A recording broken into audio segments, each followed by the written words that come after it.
viral, right? And you could be affecting the world. So, yeah, I just don't think the regimes that are trying, the Taliban and ISIS, ISIL, and Saudi Arabia, once they get in power, it's just a miserable life. So they do best when they're on the military front, and then it looks like a video game. Yes, sir? Talk a little bit about why you think the Arab Spring seems to be failing in so many different countries. Why it happened that way? I mean, why it didn't work? Did we try to impose democracy too fast? Did we do it the wrong way? We've always had the problem that we imagine everybody's dream is our dream. Our dream is everybody's dream if they just admit it, you know.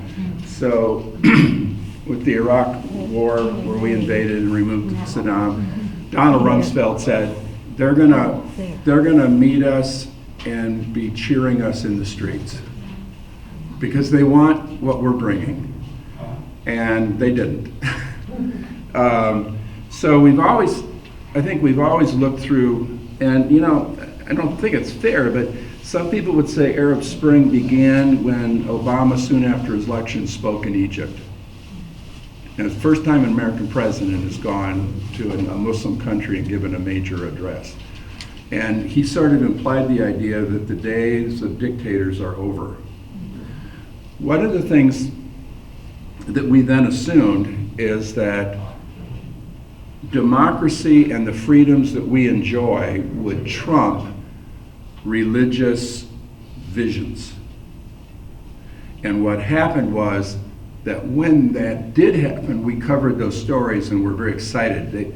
And I do believe that the Arab Spring in Egypt was asking for, not for what they got now, but something more of a democratic.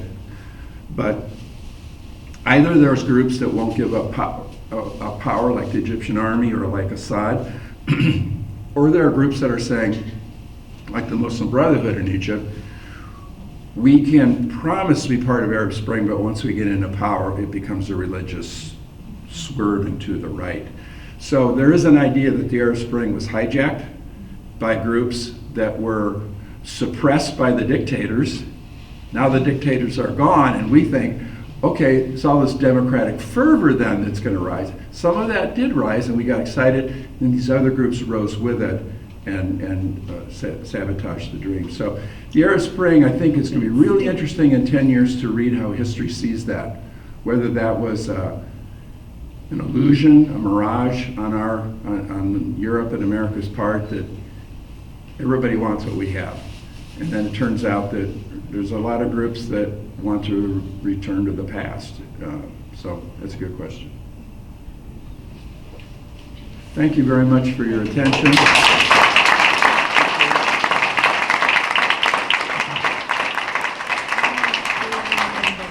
You did not disappoint. Columbus is always a great audience to be with. So thank you very much. So let me applaud you. There's books for sale. Hey, look at what he brought. It's up to you. Hi, Bill.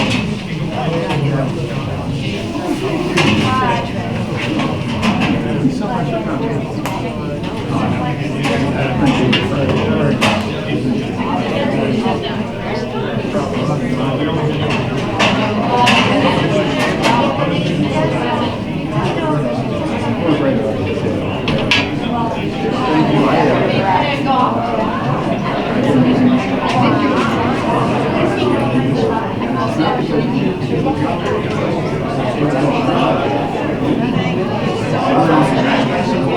Yeah,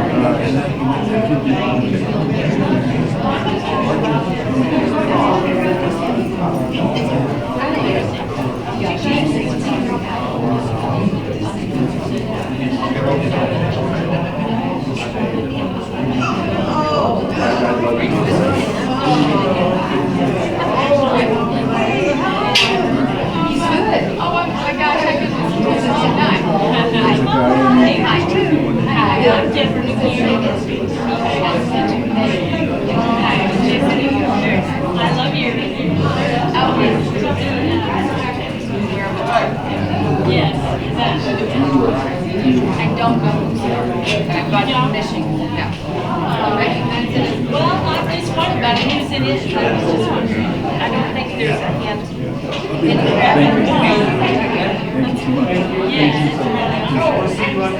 Yes, we will. I'll be there. Thank you for coming today. Thank you. I was so sorry to miss you at the Parliament because I opened the book and here's your name with Christine and then someone said, they didn't hear back from those people at all. And I had proposed 2 televisions. I heard back on 1. I assumed it was 1. A week before I was to go, Google was seeing where my room was going to be, and my name pops up twice. And I thought they never let me do it. That's why I was able to do this presentation so I could do it. But it was like, yeah, the communication was really not very good. Yeah. But I thought, oh, I see Mary there. Yeah. Thank you. It's always good to see you. How you feeling? Okay.